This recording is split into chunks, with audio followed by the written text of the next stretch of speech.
Thank you very much. Good afternoon. Thank you.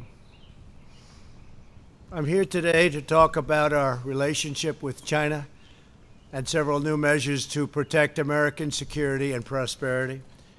China's pattern of misconduct is well known. For decades, they've ripped off the United States like no one has ever done before. Hundreds of billions of dollars a year were lost dealing with China, especially over the years during the prior administration. China raided our factories, offshored our jobs, gutted our industries, stole our intellectual property, and violated their commitments under the World Trade Organization. To make matters worse, they are considered a developing nation, getting all sorts of benefits that others, including the United States, are not entitled to. But I have never solely blamed China for this. They were able to get away with the theft like no one was able to get away with before because of past politicians and, frankly, past presidents. But unlike those who came before, my administration negotiated and fought for what was right. It's called fair and reciprocal treatment. China has also unlawfully claimed territory in the Pacific Ocean, threatening freedom of navigation and international trade. And they broke their word to the world on ensuring the autonomy of Hong Kong. The United States wants an open and constructive relationship with China, but achieving that relationship requires us to vigorously defend our national interests. The Chinese government has continually violated its promises to us and so many other nations. These plain facts cannot be overlooked or swept aside. The world is now suffering as a result of the malfeasance of the Chinese government.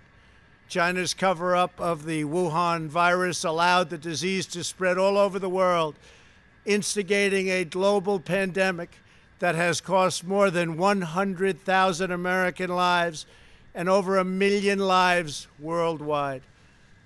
Chinese officials ignored their reporting obligations to the World Health Organization and pressured the World Health Organization to mislead the world when the virus was first discovered by Chinese authorities.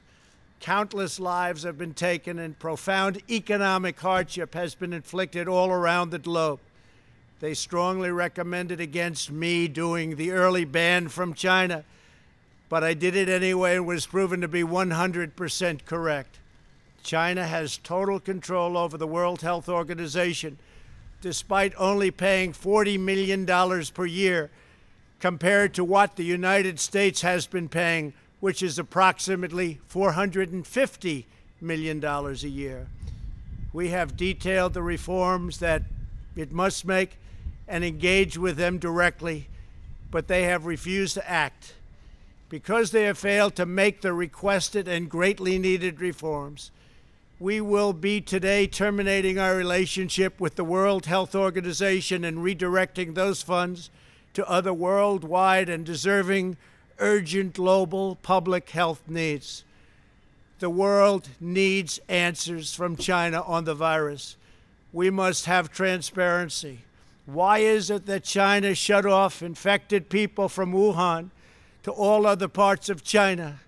It went nowhere else. It didn't go to Beijing. It went nowhere else. But they allowed them to freely travel throughout the world, including Europe and the United States.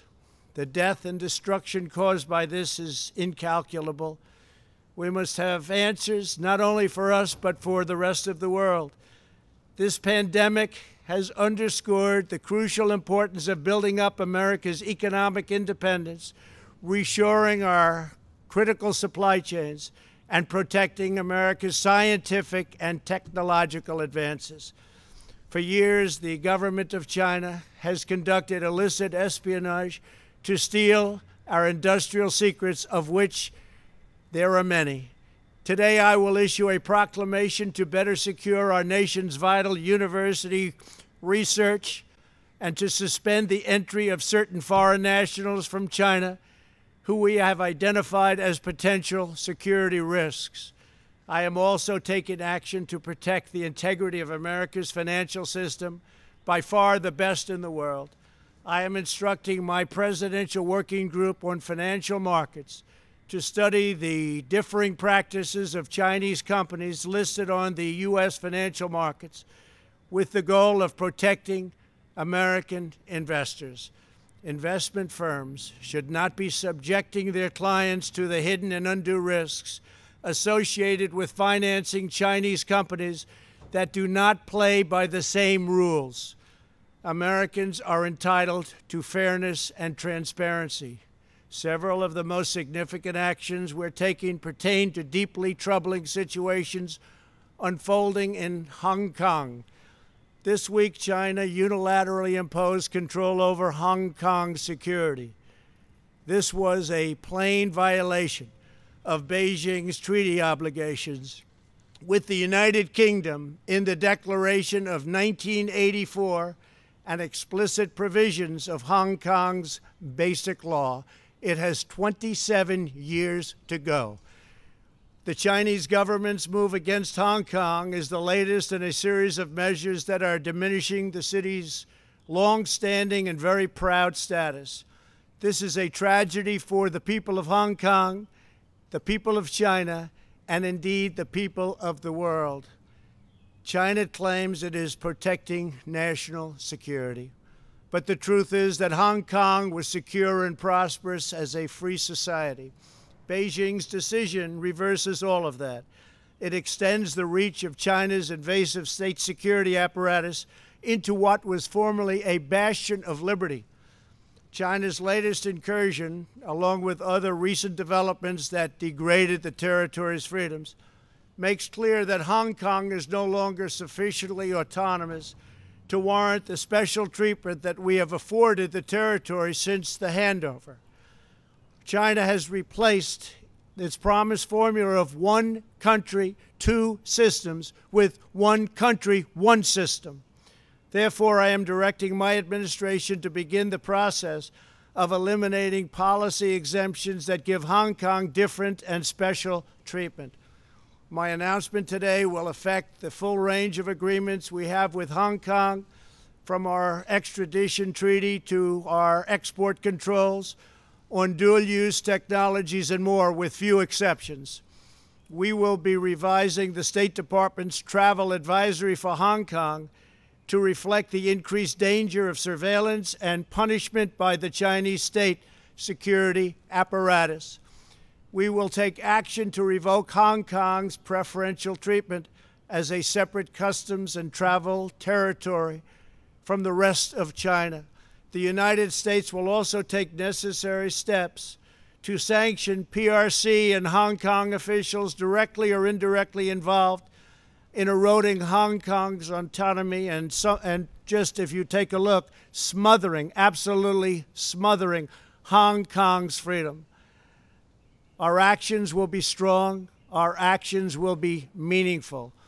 More than 2 decades ago, on a rainy night in 1997, British soldiers lowered the Union flag and Chinese soldiers raised the Chinese flag in Hong Kong.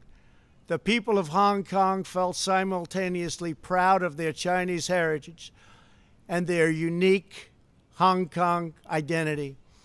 The people of Hong Kong hoped that in the years and decades to come, China would increasingly come to resemble its most radiant and dynamic city. The rest of the world was electrified by a sense of optimism that Hong Kong was a glimpse into China's future, not that Hong Kong would grow into a reflection of China's past. In every decision, I will continue to proudly defend and protect the workers, families, and citizens of the United States of America. Thank you very much. Thank you.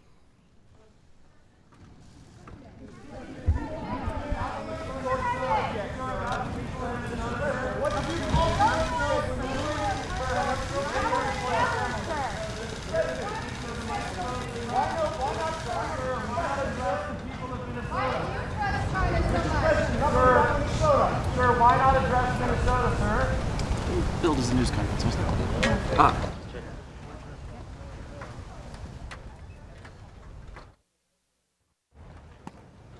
a press conference. Yeah, what happened to press coverage?